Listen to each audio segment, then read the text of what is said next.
Bonjour et bienvenue sur Apostat Islam, le podcast des apostats. C'est Momo. Si vous m'écoutez sur YouTube, la chaîne se nomme Témoignages ex-musulmans. Aujourd'hui, nous accueillons Sonia Zadig. Sonia a grandi au sein de la bourgeoisie tunisienne à l'époque de Bourguiba, entre un père violent et une mère peu présente, mais malgré tout, avec l'amour d'une nourrice aimante. Elle est arrivée en France à l'âge de 15 ans, après l'obtention de son bac à une époque où ce diplôme avait encore une certaine valeur.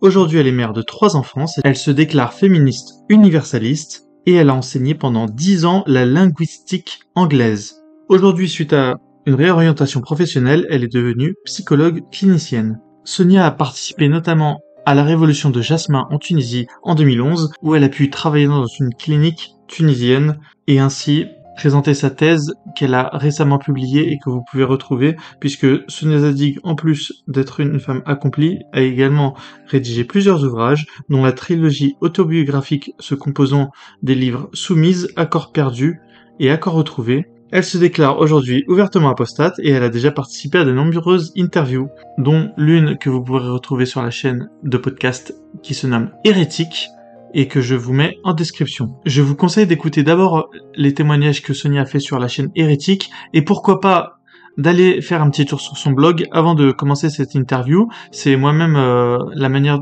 dont j'ai procédé pour pouvoir faire sa connaissance. Dans tous les cas, sa thèse principale, c'est que l'islam, au-delà d'être une simple religion, est en fait un système qui recouvre tout ce qu'elle touche, à commencer par la culture du pays où elle s'installe, un peu à l'image d'un champignon. Elle pense qu'à court terme, la meilleure arme pour contrer l'islamisation rampante de la France, et n'oublions pas à cette occasion que sans laïcité n'existera aucun féministe. Et c'est la raison principale pour laquelle j'ai créé l'association Laïcs sans frontières, avec laquelle nous organiserons une conférence internationale début décembre. Plus récemment, Sonia a rejoint le comité administratif de l'association Laïcs sans frontières. Autre sujet rapide avant de passer à l'interview, la décision récente de Soleiman de la chaîne Soleil d'Apostasie d'arrêter son combat sur YouTube et éventuellement de fermer sa chaîne. Et Soleiman, je sais que tu m'écoutes et je te souhaite le meilleur pour la suite. Merci beaucoup d'avoir consacré ton temps, ton énergie à la cause des apostats. Merci de ton engagement, merci de ta bonne humeur, merci pour tout ce que tu as fait, merci pour tes efforts, merci pour ton courage. Tu as été un vrai compagnon de route toutes ces années et je te souhaite sincèrement de réussir tous tes projets à venir. Et je suis sûr que tu continueras à nous suivre et à nous supporter d'une autre manière. Et à présent, je vous souhaite une bonne interview avec Sonia Zadig.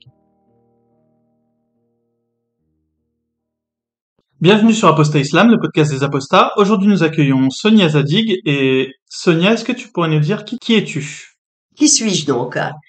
Question compliquée, question identitaire. Je sais qui je suis aujourd'hui, mais je ne sais pas qui je serai demain.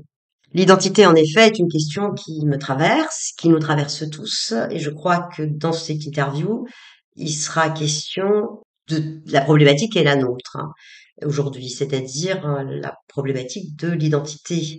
Donc, pour répondre à votre question, qui es-tu? Qui êtes-vous? Tout d'abord, je suis une femme. Je suis une femme française, dans mon âme et dans mon appartenance, dans mon état d'esprit, qui est français. Mon corps, lui, est une autre histoire. Il a toujours été, il a longtemps été, peut-être moins aujourd'hui, oriental. Donc, voilà, par rapport à l'origine, je suis née en Tunisie, je suis née à Tunis, que j'ai quitté très très tôt, à peine mon bac en poche. D'accord. Et est-ce que tu pourrais nous parler de tes parents? Alors moi, Sonia, je te connais un petit peu, donc je sais que Mmh. ton père est tunisien, ta mère elle est française. Tu as grandi en Tunisie et tu es arrivé en France à 15 ans. Je voulais savoir déjà quel était l'état d'esprit de ton père par rapport à la religion, l'islam, et son état d'esprit en général, sa vision de la vie, si tu la connais. Alors, ça c'est quelque chose dont je parle très longuement dans Soumise et dans Accords perdus, mon rapport à mon père, qui a été un rapport extrêmement conflictuel, mais en même temps, mon père est parti depuis très très très longtemps maintenant, et dans ma lecture, si vous voulez, de l'après-coup, je lui suis reconnaissante en fait, je lui sais gré de m'avoir laissé partir et faire ma vie en France. Qui était-il? C'était un homme maghrébin, mais en même temps un intellectuel. C'est-à-dire qu'il était lui pris entre ce que lui donnait le patriarcat, ce que lui donnait l'islam. On reviendra sur les distinctions après. Et son amour, en fait, des Lumières et de la modernité. Et son respect des femmes, mais en même temps, la difficulté qu'il avait à me percevoir moi, sa fille, en tant que femme. Donc mon père, c'était un homme très paradoxal et je pense qu'on reviendra là-dessus plus tard, hein. En tout cas, ma rébellion, c'était contre lui. Je crois que c'était, il représentait pour moi, en tout cas, le premier obstacle qui m'empêchait d'être pleinement libre. Et ta mère? Ma mère, je n'en parle pas beaucoup. J'en parle maintenant dans le livre que je finis d'écrire, qui s'appelle Accords retrouvés, que j'espère finir d'ici Noël prochain. J'ai eu une mère absente, une mère mélancolique, mais j'ai eu des substituts de mère, des substituts de femme. Mais vous me parlez de mon enfance. En fait, moi, j'ai passé mon enfance en Tunisie et c'est vrai que j'en garde un souvenir heureux, un souvenir corporel, en fait, et synesthésique, sensoriel, si vous préférez, parce que lorsque je ferme les yeux, je vois la villa dans laquelle j'ai grandi, je vois la grande silhouette de mon grand-père, je me revois sur le cheval avec lui en Amazone, bien sûr, et je sens le goût du sel de la Méditerranée sur mes lèvres, j'entends le bruit du ressac dans la nuit profonde, le goût des bambalouni et bien sûr l'odeur du jasmin. Ça, c'est la partie nostalgique d'une mémoire que je garde bien contre moi et que je visite encore aujourd'hui lorsque la vie me fait des grimaces. Ça, c'est la partie sensorielle et la partie nostalgique. Mais par contre, une Tunisie où j'ai senti très très tôt qu'il y avait pas de place pour les femmes, hein, que les femmes étaient reléguées à n'être que des mères ou des épouses, en tout cas en fonction d'eux toujours. Et ça, ça a été, je crois, très tôt l'objet de ma rébellion, quoi. Voilà. Et en Tunisie, malgré le fait qu'il y avait la plupart des femmes étaient reléguées comme des personnes de seconde Oui. zone, est-ce qu'il n'y avait pas quand même des figures qui pouvaient te faire rêver, de femmes accomplies, En Tunisie même? ouais, en Tunisie même? Ou alors est-ce que c'était plutôt des personnes que tu allais chercher à la télévision, dans les romans?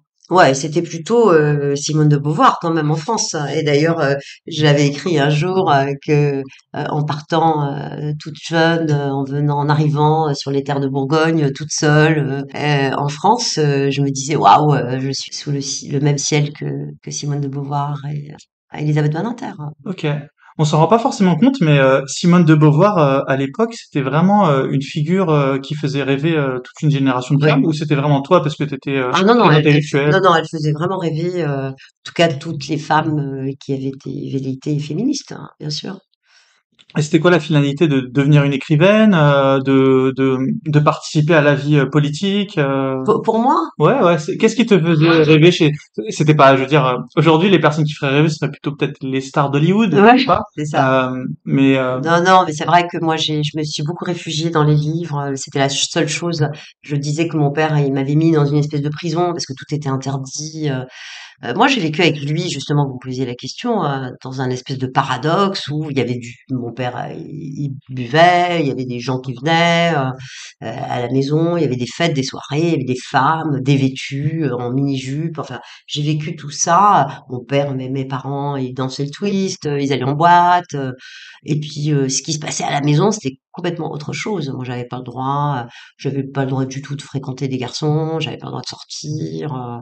Etc. Et je me suis et tout c'est vraiment très très très très rapidement que je me suis dit waouh, je veux être une femme libre et du coup je me suis réfugiée dans sa bibliothèque parce que c'est un très grand lecteur et là je découvre Dostoïevski, je découvre Balzac, je découvre Flaubert, je découvre Sartre et je découvre Simone de Beauvoir, je découvre Freud et je découvre surtout Simone de Beauvoir où je me dis on ne naît pas femme, on le devient.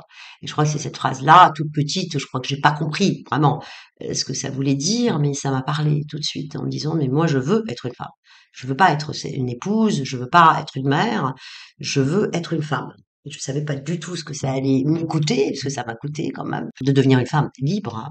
Et puis, ouais, ça m'a fait vraiment rêver. Est-ce qu'on peut revenir aussi sur ce que tu appelais la normalité? Comment est-ce que tu pouvais savoir que le fait que ton père organisait, par exemple, comme tu dis, des fêtes Mmh. chez lui, Mmh. enfin, le mode de vie qu'il pouvait Oui, avoir, comment ouais. est-ce que tu pouvais ressentir à ton âge que c'était pas, entre guillemets, normal? T'avais déjà fait la distinction entre peut-être fonctionnement traditionnel versus fonctionnement moderne? Ah oui, oui, oui, parce que j'étais une gamine qui était en très grande insécurité. Je le dis très souvent ça parce qu'il y avait un rapport entre mes parents qui était très très très compliqué. C'était vraiment, il- c'était la guerre ouverte H24, qu'on appelle en psychiatrie la conjugopathie.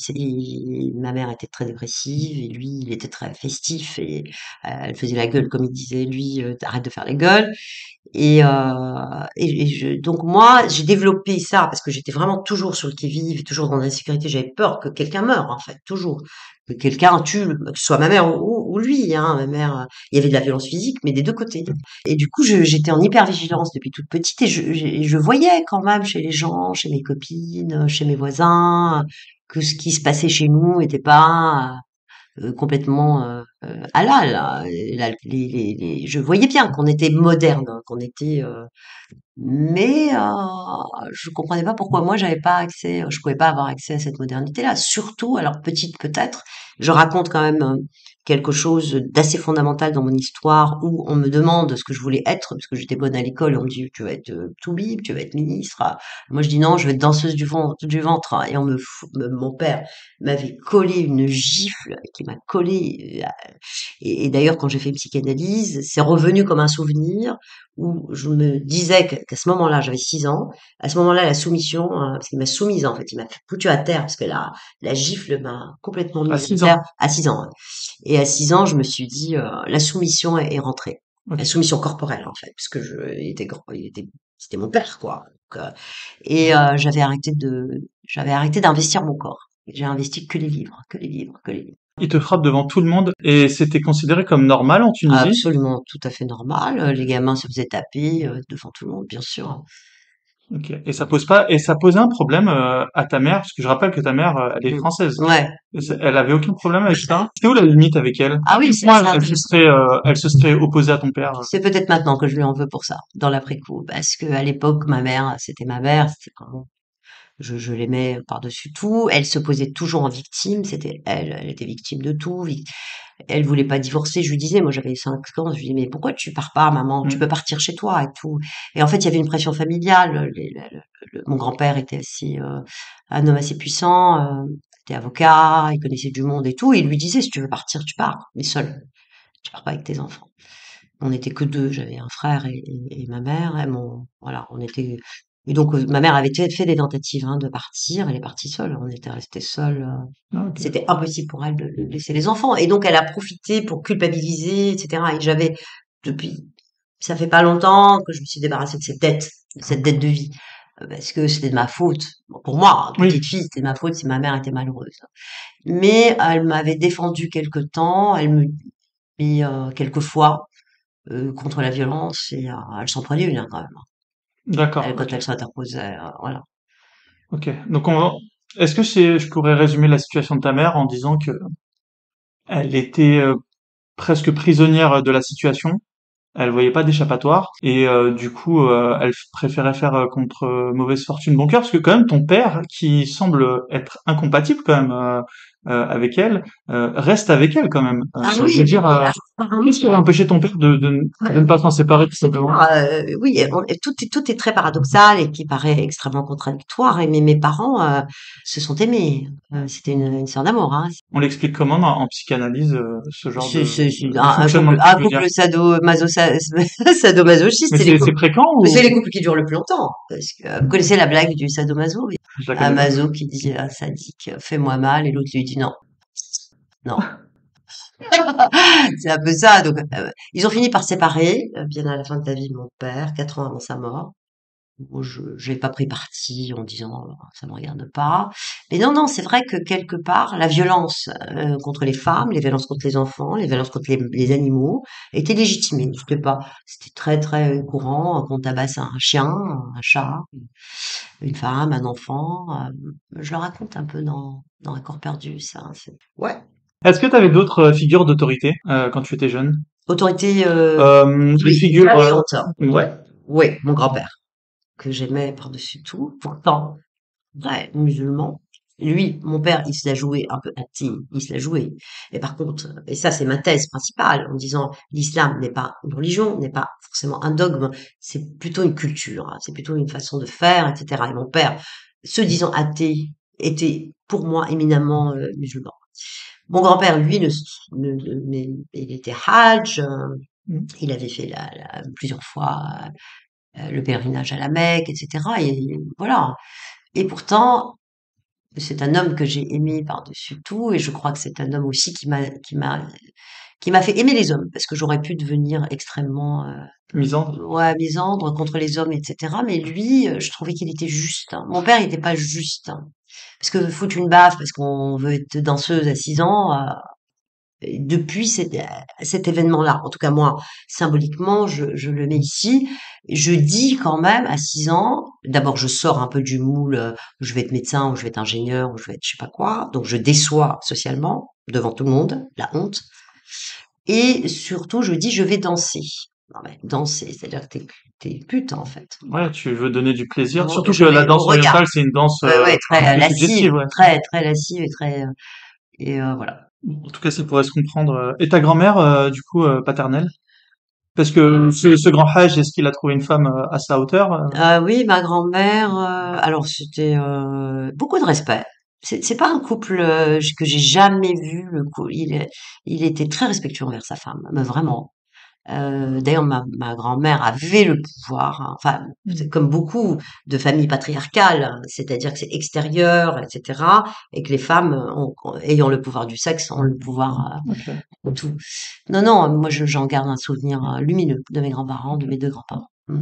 Ah, mais comme quoi, parfois, je veux dire, une éducation traditionnelle, enfin, des gens traditionnels Mmh. peuvent avoir beaucoup plus de valeur que... Ah oui, oui, oui, je me souviens que mon grand-père l'a protégé énormément, surtout à la fin de sa vie. Il lui avait fait donation de tous ses biens parce qu'il savait que si jamais il mourait, Elle avait un huitième. ah oui, oui, oui, voilà. Et donc non, non, il la respectait énormément. Il l'avait épousée par contre, elle avait à peine 11 ans. Ah ouais, ok. Et ouais, C'était déjà choquant à l'époque ou c'était pas choquant à l'époque, mais juste c'était des maintenant parce qu'on alliances en parle? familiales Ouais, de propriétaires terriens, des choses comme ça, hein. ok. Un mariage de raison. Ouais, 11 ans, là. 11 ans. Ça peut être raison. Moi, j'étais un peu choquée parce qu'elle me disait que ton grand-père, quand il m'a épousée, je jouais encore avec mes poupées. Ah bah écoute. Mais ça, c'est un peu la délicatesse des musulmans, hein. Vous savez, c'est une délicatesse d'aimer les petites filles, mais ça, Ça s'explique comment, à ton avis? je sais pas, c'est légitimé quand même par l'histoire du prophète lui-même, non? Ouais. Ouais. Donc ça peut pas être choquant puisque tout ce qu'il a fait, lui, le prophète, est bon et du coup, en épousant une petite de 9 ans, on peut épouser des gamines et ça dure encore, hein. Je veux dire, On est c'est dans la encore. droite ligne Mm. comportementale. Exactement. Ouais.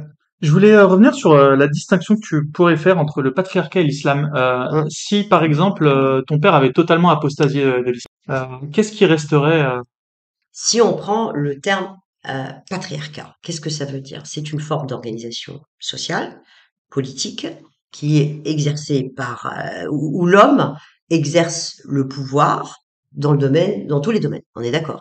Bon, l'islam venant légitimer le patriarcat, c'est-à-dire que, en effet, l'islam vient donner une légitimité par un texte sacré, par une sunna, à un système établi de patriarcat. Donc mon père, même si il se disait athée, mon père n'a jamais fait Ramadan de sa vie. Jamais fait personne ne faisait le Ramadan, mais par contre on s'asseyait à la rupture du jeûne le soir et on mangeait quand la veine, etc. Bon bref. Et moi j'étais adolescente, j'avais 13 ans je crois. Mon père était dans la cuisine et on préparait, c'était la fin du Ramadan, on préparait la nounou préparait des baklavas, des choses pour l'Aïd. Et moi, je prends une amande et je la mets dans la bouche. Il me voit. Lui qui a jamais fait, il me chope par les cheveux, il me fait vomir et cracher mon amande la tête dans les toilettes. Ça, c'est un souvenir que je n'oublierai jamais, en fait. C'est-à-dire, fais pas ce que je fais, en fait. Fais pas ce que je fais. Lui, il a jamais cru au bon Dieu, il a jamais, voilà, enfin, d'après ce qu'il disait. Et moi, J'avais mangé parce que c'était la tradition, personne ne faisait le ramadan chez nous. Moi, je ne le fais pas. Et ben, je me prends une ramousse de ma vie. Et ça, cette injustice-là, je n'ai jamais retrouvé ça chez mon grand-père. Je le respectais pour ça d'ailleurs. Et Mm. comment une personne aussi saine d'esprit que ton grand-père a pu accoucher de ton père, quoi? Moi, je pense que mon père Qu'est-ce qui s'est est passé? mort de ses contradictions. Mon père est décédé, il avait 56 ans à peine.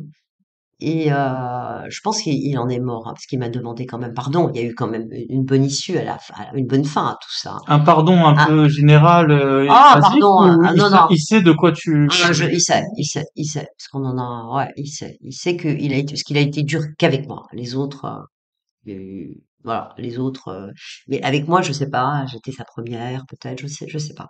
Mais en tout cas, je crois qu'il est mort de ses contradictions, lui qui, en même temps, me poussait vers des études, vers l'excellence surtout, parce qu'il fallait être première de la classe, etc. Il me poussait vers ça, mais en même temps, il fallait que je sois une femme soumise, il fallait pas que je réponde, il fallait pas. Et donc, je pense que dans toute sa vie, et politique aussi, parce que voilà, marital, tout ce que vous voulez. Il en est mort en fait de ces paradoxes et il savait pas où il était. Il avait sûrement un problème identitaire comme celui qu'on vit aujourd'hui et je crois que ça l'a tué. tes relations avec tes frères et sœurs, donc du coup, vous êtes, Oui, j'ai une sœur avec qui je suis très très très proche, extrêmement et proche. ils croient en l'islam? Ils sont musulmans? Non, franchement non. Franchement, non, tu veux dire, Franchement non, ils te c'est l'ont avoué ou ah non non oui c'est bien juste qu'ils sûr font pas le ramadan? Ok. on en parle très librement mais par contre eux ils ont cette histoire de pas le dire parce que apostasier c'est quand même étymologiquement le dire publiquement donc eux ils peuvent pas se permettre Même à eux-mêmes? Même à toi, par eux-mêmes exemple? à moi si mais ça se dit Mais c'est pas dans public. l'intime mais pas Ok, public moi je le dis d'accord. publiquement Ok. Oui, c'est ça la ce différence. serait peut-être ça la différence. D'ailleurs, qu'est-ce que tu penses du terme d'apostat? Tu penses qu'il est bien choisi pour des gens comme nous qui parlons publiquement et critiquons l'islam? Moi, je pense qu'il est très très bien choisi parce que et là, j'espère qu'on va parler vraiment très profondément de ce que c'est que l'apostasie, sortir d'eux, quoi. Je crois que c'est un terme très chouette, très bien choisi parce que c'est peut-être nous, les apostats, qui pourrons sauver quelque chose, de ce qui peut être sauvable, s'il n'est pas trop tard. C'est à nous de faire ça, c'est à nous de faire dissension.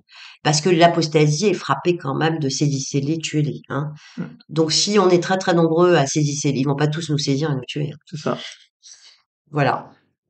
Et d'ailleurs, en parlant d'apostasie, cela signifie donc qu'il y a eu au moins un moment dans ta vie où tu as cru dans l'islam, Alors, à peut-être à un certain degré. Est-ce que tu croyais en l'enfer, au paradis? ah oui, oui, Quel oui. était ton degré de conviction, on va Ouais, dire? alors, comme paradoxalement, mes parents ne m'ont absolument rien enseigné sur l'islam, à part le patriarcat, sois une femme et tais-toi, soumets-toi, enfin mon père plutôt. Après, moi, j'ai été élevée par une nounou, dont je parle in Ouais, extenso, c'est Sherifa, que j'aime par-dessus tout. Bon, elle est partie maintenant. Mais elle m'a gavée, quoi. De proverbes, attention, Dieu te regarde, ne jette pas le pain, il va te punir, il va te mettre par tes sourcils ou tes cils, il va te mettre dans la lune. La lune, c'est une femme qui s'est torchée avec une mie de pain. Enfin, la peur, hein, ils arrivent à installer une peur à l'intérieur des enfants, mais c'est une horreur. Elle me racontait des choses de l'enfer où on me brûlerait, ma peau va se régénérer 10 000 fois et à chaque fois elle va rebrûler, etc. Qu'il y avait des serpents qui allaient sortir de ma bouche. En fait, toute petite, j'entendais ça. C'est pire que les contes de Charles Perrault quand même. Hein. Enfin, et j'entendais ça et vraiment, je lui ai mis un temps fou à mon. Et donc forcément, quand j'étais petite et même très tard, je le dis en France, alors que j'étais complètement dans l'athéisme et je me disais quand j'avais peur ou il m'arrivait un truc, et ben je citais le nom d'Allah quand même parce que hmm, c'est devenu ok. après, à partir de quand l'apostasie, pas l'apostasie comme aujourd'hui je la revendique, hein, mais l'éloignement de À partir l'islam. de quand À partir tu de, penses que le paradis et l'enfer n'existent pas? Que c'est un conte pour enfants et on t'a trompé, t'as été bête d'y croire. Un peu comme le Père Noël, si tu veux. Ouais. Parce que on va dire que quand tu arrives en France à 15 ans, Ouais. tu es musulmane. Enfin, je veux dire, si on t'avait posé la question dans la rue, tu aurais Non. dit, Non, ah, non. ok. Ah non, non, non. Je crois que j'ai rencontré la philosophie, quand même, en Ah, terminale. ok, ok. J'ai rencontré Freud, ouais, j'ai rencontré la philosophie, et là, et dans le livre, je raconte que j'avais 8 ans, je crois, j'avais 7, je sais plus, j'étais à l'école primaire, ouais, j'étais à l'école primaire et il y avait une instite qui m'a dit, parce que il fallait qu'on raconte une histoire une histoire. Bon, bref, j'ai raconté que mes chats étaient morts et qu'ils étaient montés au paradis et puis elle m'avait soufflé, je raconte ça dans le livre, hein. Elle m'a dit dans l'oreille, elle s'était penchée sur moi, elle m'a dit, mais tu crois que ça existe, toutes ces bêtises-là? Et elle a mis le doute total. À partir du moment où le doute est arrivé, j'ai été chercher. J'ai trouvé l'inconscient, quoi. J'ai trouvé la liberté, j'ai trouvé la philosophie. Et là, je me suis dit non. Mais la peur archaïque de l'enfer et du courroux d'Allah est restée très longtemps. Je m'en suis débarrassée. Alors, je vais pas dire il y a pas si longtemps, mais euh, je m'en suis débarrassée très tard dans ma vie. C'est-à-dire que je ne croyais pas, mais l'apostasie en tant qu'aujourd'hui incarnée par moi, elle dure, ça fait pas longtemps, en fait. Mais c'est assez étrange. T'es en train de me dire, parce que pourtant je te connais un petit peu, mais Ouais. tu es en train de me dire qu'il y a eu une longue période où il y avait une Sonia Zadig, psychoclinicienne, Ouais. Qui avait peur, hein. ouais, Qui avait qui peur, avait cette part d'irrationnelle en elle, qui quoi. avait pas, ouais, Parce que là, c'est totalement irrationnel, dans on est les d'accord, ça n'a pas de, superstitions, voilà. dans tu jettes pas le pain, chaque fois que ou tu dors pas à poil, ou je sais pas quoi. Enfin, il y a plein de choses. Aujourd'hui, en tout cas, celle assumée et publique de Sonia Zadig, qui n'était pas du tout la même que lorsque je suis arrivée en terre de France. Hein. C'est Ok. pas... Alors, pour revenir sur l'apostasie, sur les doutes, hein, on va pas dire Ouais. apostasie, parce que l'apostasie, c'est Oui, compliqué. l'apostasie serait la déclaration et, Ouais, enfin, est-ce que ce serait faux de dire que une fois on l'a apostasié publiquement, ouais, on peut quand même rétrospectivement dire qu'il y a eu une date d'apostasie initiale, bien celle sûr. où on se l'est dit à la Bien suite, sûr, bien sûr. c'est un peu Oui, on triché, peut, mais je veux on dire, peut, on peut, on peut. Mais c'est un combat, en fin de oui, compte. C'est un terrible évidemment. combat, c'est que beaucoup de gens le savent C'est pas. que la première étape, disons. Oui, les gens me disent, mais en fait, c'est quoi sortir de l'islam? C'est sortir de l'islam. Comment on sort du catholicisme? Non, c'est beaucoup plus compliqué parce qu'il y a toutes ces peurs qu'on nous inculque, toutes ces, ouais, ce formatage, hein, ce conditionnement. Enfin, en tout compte, c'est un conditionnement. Alors, l'apostasie, en tout cas le doute, hein, est venu d'où pour moi? Parce que quand même, je parle toujours, hein, et dans tout ce que je dis, je parle de la femme, toujours. Et donc, en fait, ça a commencé par un doute. Pourquoi est-ce que la femme en islam n'a pas, parce que j'avais remarqué que justement j'avais grandi au milieu des femmes, moi.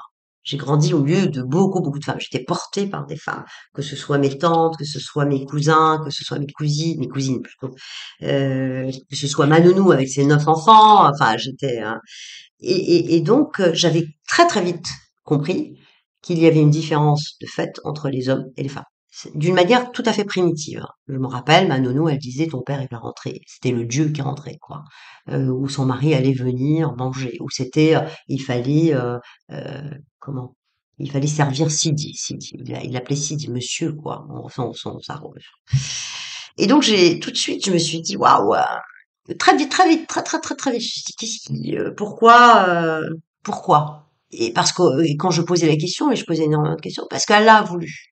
Donc je dis, mais en fait, d'une manière bête et méchante d'une petite fille, si Allah permet une telle différence de traitement entre les femmes et les hommes, c'est qu'il n'est pas juste. Et donc, comme je détestais l'injustice de mon père, et ben j'ai fait ça comme extension. Je pouvais plus croire, en tout cas, en un Dieu qui pouvait appliquer une telle injustice. Est-ce que tu aurais pas pu l'analyser comme le fait que, on va dire, les hommes ont une plus grande responsabilité, du coup, ont le droit à plus de respect? J'essaye Parce de, que j'avais une idée des femmes qui était justement assez positive. Les femmes courage pour moi, c'était des femmes courage. Je voyais bien qu'elles faisaient tout. Les mecs, ils venaient, ils mettaient les pieds sur la elles valent table. pas moins. Ah bah oui, ça, j'en suis persuadée. En tout cas, j'ai très vite compris que la situation banale des femmes qui m'entouraient n'était pas si banale que ça, hein, Hmm. et qu'il n'y avait pas de liberté, elles avaient aucune aptitude à être auteur de leur vie, que c'était attends, je demande à ton père, attends, je demande à ton frère, attends, non, elles étaient niées, quoi, hein, Hmm. reléguées euh, à être mère, à être épouse, et ça, c'est tout de suite, j'ai pas supporté, quoi. Alors peut-être que je suis née Ouais. avec, Et est-ce qu'on n'aurait pas pu dire, est-ce que tu aurais pas pu l'analyser dans le sens, les hommes doivent ramener la calorie, que travailler, et les ouais, femmes doivent s'occuper du foyer, et du coup il y a une forme d'équilibre. Je pense qu'un islamiste pourrait te dire ça. Je veux dire, il y a pas oui, de, oui, les deux ont un rôle complémentaire, comme complémentaire, voulaient voilà. dire Ouais, c'est ça. les Bah, c'est un islamistes. peu ce qu'ils disent, Ouais, hein. oui, c'est ce qu'ils disent, complémentaire. Je Alors veux dire. eux, moi, chez les femmes, je me disais c'est pas normal. Elle m'a dit mais non, mais c'est Dieu qui a voulu. La femme est faible, la femme a besoin d'un homme pour vivre. Il vaut mieux un homme que rien. Voilà, j'étais gavée quand même de paroles comme ça, mais j'ai jamais mangé de ce pain-là, jamais. Mais je crois que depuis toujours, je me suis dit non. Peut-être que j'avais une idée de moi aussi, de ma faculté à comprendre les choses, et je ne voulais pas être reléguée Ok. à un objet sexuel, non. Et tu t'es pas dit, c'est peut-être juste un Dieu injuste, mais il existe quand même, l'islam existe, tu vois? Non, je l'ai dit peut-être petite parce qu'on m'avait gavée avec ça. Alors, je dis bien gavé, je répète le mot gavé parce que c'était vraiment du gavage en fait, du conditionnement à là, partout. Mais j'étais fâchée contre ce Dieu-là, j'étais fâchée contre toutes les religions. Voilà, donc j'ai remis absolument le dogme en question. Et puis autre chose aussi, on me disait si tu fais ça, tu vas voir le courroux d'Allah, etc. Et je faisais, vous voyez, enfin, Ah, je mettais le pain dans la poubelle, etc. Il m'arrivait rien du tout, quoi. Je faisais des petites choses comme ça. J'ai des petites expériences. non, mais ça peut être. Je vais t'en partager une. J'ai bu de l'alcool pendant que j'étais musulman, Ouais, enfin pas juste pour voir dans le sens ouais, enfantin du terme, oui, mais oui, pour voir si quelque chose allait se passer, oui. et rien ne s'est passé, Et bien sûr. voilà, voilà, je Et, pense que, ouais, et ouais, ça m'avait marqué à l'époque. ouais, ouais, ouais. Et du coup, est-ce que ce serait possible que tu étais très très très éveillé à ton époque? C'est pour ça que tu arrives à remarquer ces choses, parce que finalement autour de toi, les gens ne le remarquaient pas Ah à ton non, pas du analyse, tout, je veux dire. pas du tout, pas du tout, pas du tout. Alors, moi, j'ai eu Qu'est-ce une qui faisait que tu étais influence. comme ça en fait? Alors, j'ai eu une influence et j'ai écrit ça dans une lettre ouverte dans Tribune Juive. J'ai eu la chance, moi, d'être dans un quartier très cosmopolite. Il y avait beaucoup de juifs tunisiens, beaucoup d'italiens, beaucoup de français, etc. C'est la banlieue huppée de Tunis. Et j'avais donc une voisine qui s'appelait Simone, paix à son âme encore, et qui était une juive tunisienne. Et je crois que elle m'a touchée, elle, dans quelque chose. Alors, elle en parlait jamais elle avait sa religion, j'avais la mienne, mais elle m'a ouvert sur une possible modernité, sur une possible rationalité, parce que le dogme, après tout, c'est un délire qui a réussi, hein, c'est ça. Et c'est quelque chose de complètement irrationnel et tout. Et elle m'a ouvert au livre, elle m'a emmené à la bibliothèque, elle m'a dit, tu lis ça, tu lis ça, tu lis ça. Donc, j'ai été en contact avec une possible modernité, avec un possible affranchissement, surtout que cette femme elle était veuve, elle avait perdu son mari, donc je voyais bien que elle s'en sortait très bien, elle était maîtresse d'école, hein. Elle était instite, et comme ma mère d'ailleurs, hein. Ma mère était ma maîtresse assez longtemps. Euh, Une bonne maîtresse? ouais, je pense, ouais, je pense. Ouais. Puis voilà, qu'est-ce qu'il fait? C'était des doutes, hein, des doutes, des doutes. C'est une femme, elle vit toute seule, elle s'en sort très bien, Hmm. son jardin est beau, elle pouvait voyager, elle avait de l'argent, elle lisait, elle m'a ouvert sur Montaigne, je crois que ce qui m'a sauvée, c'est la littérature, hein. C'est la pensée, quoi. Et donc, du coup, j'ai bien vu l'obscurité qui régnait autour. D'ailleurs, ça me fait penser, tu définirais la femme moderne comme femme libre de ses choix et libre financièrement. Et Libre financièrement, c'est pas une liberté, c'est une autonomie, c'est très qu'est-ce qui important. distinguerait la femme traditionnelle de la femme moderne? Traditionnel, c'est-à-dire dépendant d'un autre. Qu'est-ce qui distinguerait Sherifa de Simone, par exemple? Sherifa, ta Bah, nounou, et Simone, Shérifa, la parce que peau, Simone, tu ouais, l'as définie moderne, ouais, c'est-à-dire que quand même ouais, ouais. elle a le droit Bah, de cet la adjectif, modernité, ouais, tu bien te sûr. qualifieras pas Et ben la Sherifa de. modernité simplement. est un accès à la connaissance par le savoir, c'est-à-dire que tout est rationnel et c'est ça. Et Shelifa, elle parlait en cliché, elle acceptait. Je parle de sa vie, c'est une enfance qu'on appelle une poupée d'argile. Hein. C'est une femme très pauvre, orpheline. À l'âge de 9 ans, elle a été placée chez des gens riches de Tunis. Elle a travaillé en tant que bonne. Elle a jamais appris ni à lire ni à écrire. On l'a mariée avec le jardinier. Elle a fait 9 enfants. Elle était malheureuse comme des pierres. Et elle disait, c'est Allah qui a voulu. Contrairement à Simone, qui a dit, bah non, moi j'ai lu et je vois qu'il y a une possibilité d'autre chose ailleurs. C'est ça la différence. Bon, ben, je pense on a bien parlé de ce qui s'est passé en Tunisie. Maintenant, parlons de ton arrivée en France. Donc, tu Ah oui, arrives à 15 ans. oui, Tu arrives après avoir eu ton bac. Donc, quand même, tu as eu le bac à 15 ans, ce qui est quand même un petit exploit, ouais, voilà, en soi. Et donc, tu arrives en Bourgogne, il me semble. oui. Et parle-nous de ton arrivée en France, mais dans le sens, moi j'aimerais bien savoir l'idée que tu avais de la France et qu'est-ce que tu rencontres, qu'est-ce qui te choque, Ouais, comment tu trouves les Français par rapport à ce que ouais, comment ouais, tu bien te les étais sûr. imaginés, Ouais. enfin tout ça. Alors après, bon, j'invite les gens à lire quand même Les livres. Accord perdu, où je reviens beaucoup, beaucoup là-dessus.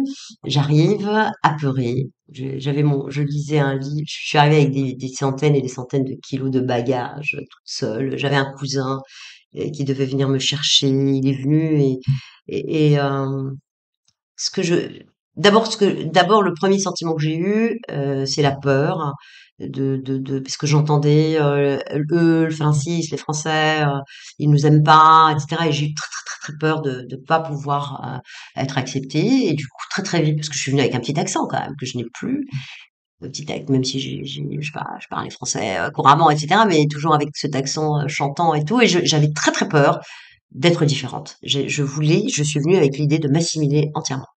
C'est-à-dire, c'était où je reprenais, je disais à ma mère d'ailleurs, dès que j'arrive en France, c'est où je reprends l'avion et je rentre, hein, où ce sera un aller simple et je ne reviendrai plus jamais. Et en fait, cette terre d'accueil, je voulais la faire mienne. Hein.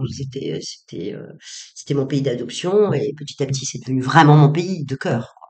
Mais j'ai eu très très peur au début. Je comprenais pas. Qu'est-ce qui m'a choqué? D'abord, la grisaille, le couvercle à Baudelaire. Euh, cette sensorialité que j'ai perdue. Ça, c'était très, très, très difficile. D'ailleurs, je vais vous faire une anecdote. C'est si on croit ou on ne croit pas à la psychosomatique. Depuis que j'ai quitté la Tunisie à 15 ans, je n'ai plus d'odorat. J'ai perdu mon odorat. Ça ne s'explique pas du tout. Je suis allée voir les médecins. Je n'ai plus d'odorat. C'est quoi l'explication officielle scientifique, je veux dire? Rien. Peut-être une sinusite qui s'est chronicisée. Ce Euh, qui serait possible, ce parce qui que serait Tunisie il possible. fait beau, Ouais, là tu peut-être. arrives Oui, oui. en Mais quelquefois, Bourgogne, j'ai des relents comme ça. C'est bizarre. et quand tu vas en Tunisie en vacances, ça revient pas? Bah un peu, je sens, enfin c'est bizarre. Bon, alors est-ce que c'est une mémoire olfactive hein, ou est-ce que donc du coup voilà ça m'a énormément manqué. Après moi je me suis mise corps et âme dans les études hein. Et puis puis j'avais des moments très très difficiles hein, en France au début. J'étais une gamine hein. Financièrement ou Tout parce qu'on m'a jetée là. Mon père m'avait loué un petit appartement donc à Dijon et puis il m'a dit démerde-toi. ok. Donc j'ai tout fait, Démerde-toi même financièrement. Je te financièrement. paye l'appart et puis toi Ah tu ouais, te ouais, débrouilles ouais, pour le reste. ouais. Et ta mère, elle Bah elle me filait de temps en temps un peu ok. d'argent, mais non, non. J'ai été élevée à la dure, hein, et je les remercie d'ailleurs, hein, parce que je fais ce que j'aurais dû faire Tu t'en sors comment à ce moment-là financièrement du coup? très difficilement. À des moments, je choisissais entre fumer et manger. J'ai fait, mais très vite, très très vite, j'ai trouvé du travail. Je faisais du babysitting, je faisais des ménages, je faisais. Alors, je me suis jamais sentie humiliée par ça. Peut-être venant d'une famille assez aisée, venant d'un grand-père qui avait quand même sa place en Tunisie, qui me disait ne sais, n'oublie jamais d'où tu viens, etc., qui m'avait installé. Et donc, Là tu te voyais noble pour pas une petite noble, fille? mais je me voyais avoir une place, ouais, tout de Ok. suite. Ouais. C'est important. Est-ce que tu penses que c'est quelque chose de positif hein, inculquer aux enfants? Oui, je pense, ouais, de dire jamais honte de toi, jamais honte de tes origines, etc. La seule moment de bascule en France où j'ai peut-être eu un peu honte, hein, et j'ai honte d'avoir eu honte, c'était la guerre du Golfe en 90. La guerre du Golfe en 90 a tout changé. Le regard des gens. Il y avait un regard. Je suis devenue l'arabe tout de suite, alors que j'étais complètement intégrée, en fait. Pas encore assimilée, mais intégrée. Et là, ouais, il y Dans avait les discussions avec les amis? bah, les discussions avec les amis, les regards dans le bus. Mais est-ce que tu prenais la défense peut-être des Non, Irakiens ou je savais c'était pas. dans quel sens? Je savais pas, en fait. Je Ok. savais pas. C'est pour ça que j'ai honte, hein, parce que je l'ai fermé, en fait. Je l'ai Hmm. vraiment fermé. Est-ce que tu prêtais peut-être des intentions de penser à tes amis Ah non, non, non, c'était vraiment. ou ils avaient vraiment une Ah non, opinion et non, ouais, ouais, ouais, il fallait la guerre du Golfe, et c'était les Arabes, c'était les salauds, etc., etc.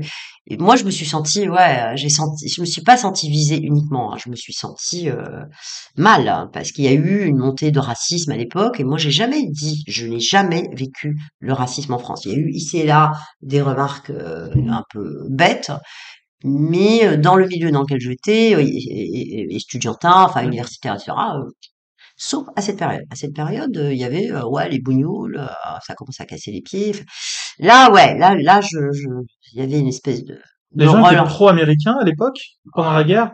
Parce que tu nous dis ça, Ah oui, moi ah moi oui. je j'ai Mais pas toi, connu la t'as pas connu la bah, guerre du, j'étais la trop première petit. guerre du Oui, Golfe. la première, on parle bien de la Ah première. oui, les gens étaient Donc pro. 1991. 90, hein, ouais, Ouais. 91, il a attaqué. Ok. Ok, ça a commencé en 90, la guerre. Ouais, et Et c'était une guerre presque vidéo. On voyait rien, en fait, on voyait rien. On voyait des lumières bleues. Parce que moi, j'écoutais la télé. Je me rappelle, hein, j'étais dans mon appartement, j'avais froid, il faisait -17, j'avais 3 pulls. Je pouvais pas, j'avais pas les moyens de mettre le chauffage, vraiment. Euh, et j'écoutais la radio à l'époque. Et on entendait que Saddam Hussein a balancé des scuds sur Israël, qu'Israël avait pas le droit de riposter. Mais bon, je comprenais pas. Je sais, ce que je sais, c'est que en rentrant en Tunisie, il y avait un racisme anti-occidental qui ah, avait explosé aussi. Donc des deux côtés, je me suis dit, waouh, quelle est mon appartenance, en c'était fait. quoi ton analyse des racismes des deux pays? Est-ce qu'il y en avait un Alors qui était après cette plus guerre-là était pas une guerre. Moi, je suis vraiment anti-guerre en ouais. général, et secondo, les Arabes, les connaissant quand même bien de l'intérieur, ont senti une humiliation. Déjà, la guerre de 67 a été une humiliation pour eux. Bon, ils l'ont bien cherché, ils ont attaqué Israël, ils ont trouvé plus fort, hein. Et là, la guerre du Golfe a été pour moi injuste, vraiment. Et la deuxième guerre, heureusement que la deuxième guerre du Golfe, et heureusement que la France avec Chirac, ils ont dit non, non, on n'y va pas. Mais la première, qu'est-ce qu'on va s'ingérer dans des histoires entre eux, quoi. De Hmm, toute façon, ils n'arrivent pas à s'entendre, hein. Bon, ok. voilà. Donc, ouais, il y avait une explosion parce que les Arabes se sont sentis complètement humiliés, à juste titre, hein, à juste titre. À quel Et niveau comment ok, je vais essayer de te donner un point de vue peut-être ouais, occidental ouais, caricatural. ouais, ouais, Disons que on pourrait comprendre. Je te ouais, dis pas que tout ce que je vais te dire est vrai, hein, ouais, et factuellement, mais je vais te dire le ressenti qu'aurait pu avoir un Français. On aurait pu se dire Saddam Hussein envahit le Koweït. ouais, Du coup, il y a une coalition internationale qui décide de se débarrasser ouais, de ce gêneur ouais. et donc qui intervient en Irak et forcément un pays contre plusieurs pays, enfin, Hum. c'était la défaite assurée. On pourrait dire quelque part que du point de vue français, il y avait une certaine justice là-dedans. En quoi c'était une analyse erronée et fausse, et en quoi elle n'était pas partagée du coup par les Tunisiens, parce que eux ne devaient pas avoir cette analyse-là du Bah, tout. bien sûr, par les Tunisiens et par une certaine faction de Français, et même les historiens aujourd'hui dans l'après-coup, on n'avait rien à faire dans cette guerre. Enfin, c'était une guerre entre eux. Enfin, les Américains, ils sont allés avec la coalition donc, dans la France pour des histoires de gros sous, hein, et de Mm, pétrole, hein. C'était pas comme on est allé en Libye, on n'avait pas à le faire. C'était un pays, maintenant c'est 5, c'est une catastrophe en fait, hein. Je suis pas pour l'ingérence. mm, Voilà. ok. Du coup, à ce moment-là, tu n'es déjà plus musulmane quand tu es à l'école. Ouais, ouais, ouais. Voilà. Ouais. Tes amis te voient comment d'ailleurs? Pour tout le monde, enfin, un musulman ne doit pas manger de porc, par exemple. Ouais, Est-ce que tu ouais. avais Alors je des mangeais du situations un porc. peu étranges comme ça? Non, non, mais oui, alors on me dit tu manges du porc. Alors la situation, le visage, le paysage de la France qui m'a fait passer de l'athée assimilé que j'étais à l'apostat que je suis aujourd'hui qui prend la parole publiquement. C'est-à-dire le visage de la France, comme on le sait, comme on va en parler, c'est complètement voilé. L'espace public a complètement changé. Et ça devient dangereux pour moi qui ai quitté justement les rives, hein, de Carthage pour échapper au patriarcat, pour échapper à l'islam, pour échapper à tout ça, hein. Mon exil reste quand même un peu politique, parce que si tout allait bien dans mon petit pays natal, je ne sais pas pourquoi je serais venue ici, hein. Même si j'aime la France, etc. Mais il y a quand même quelque part un exil politique chez moi, quand même. Et donc, à l'époque, franchement, la question ne se posait pas du tout. Je me rappelle C'était même pas simplement digne d'intérêt. ah, aucun, hein, il y avait pas. Alors, il y avait des mouvements antiracistes avec pas de touche pas mon pote. Tu les voyais comment, toi? Bien. Ok. Ah, mais à l'époque, oui, bien. Et bien dans le sens où tu te sentais concerné par Bah, ce je dont il sentais parlait? qu'il y avait une possibilité pour nous tous de vivre dans un vivre ensemble, dans une fraternité. Il n'y avait pas d'islam de France comme aujourd'hui. Il n'y avait pas. C'était dans l'intimité que ça s'exerçait. Il y avait, mais c'est deux mondes en fait, hein. Je sais pas Ouais. si les gens qui m'écoutent peuvent l'imaginer, mais vraiment, voilà, on était contre Le Pen, puis quand il venait, on le caillassait. C'était horrible d'être de droite à l'époque. Lui, il est de droite et moi, je commençais à trembler si je rencontrais quelqu'un de droite. Enfin, c'était pas du tout le même paysage politique, quoi. Aujourd'hui, je sors et déclare solennellement que je suis apostat, que voici ce que l'islam est, voici ce que j'ai vécu, parce que il faut qu'on combatte ce que j'appelle l'hydre vert. Merci d'être allé jusqu'à la fin de cette première partie. Merci à toi, Sonia, d'avoir participé à l'épisode. La seconde partie portera notamment sur la laïcité et en complément, je vous donnerai d'autres informations sur Sonia et sur tout ce qui a trait à la psychologie. Tapez Sonia Zadig sur Amazon et vous retrouverez l'ensemble de ses livres. N'oubliez pas que Sonia a également un blog qu'elle alimente et qui contient de nombreux articles qu'elle a rédigés. Pense à soutenir notre association Laïcs sans frontières en y adhérant ou alors en proposant vos services en tant que bénévole. Nous recrutons des bénévoles pour le mois de décembre et pour l'organisation de la conférence Célébrons la laïcité qui se déroulera à Paris. Également, soutenez toutes les chaînes YouTube d'Aposta. Elles sont toutes présentes et répertoriées sur le site aposta.fr tenu par l'Apostat Cafière et merci à lui de tenir ce site à jour. Et à ce sujet, l'Apostasy Day arrive à grands pas puisque ce sera le 22 août. Alors, à partir du 22 août et jusqu'au 26 août, se dérouleront plusieurs animations sur les différentes chaînes YouTube avec comme point d'orgue et un énorme live dans la chaîne d'Amir Aposta que vous pourrez retrouver sur YouTube et Amir pour cette occasion a invité toute la crème de l'apostafère francophone et vous pourrez donc le retrouver le 26 août pour un live marathon dont je ferai partie. Pour ma part, le 22, je ferai également partie d'un live sur la chaîne de Koufre FM, donc ce sera une grande première avec Bébert.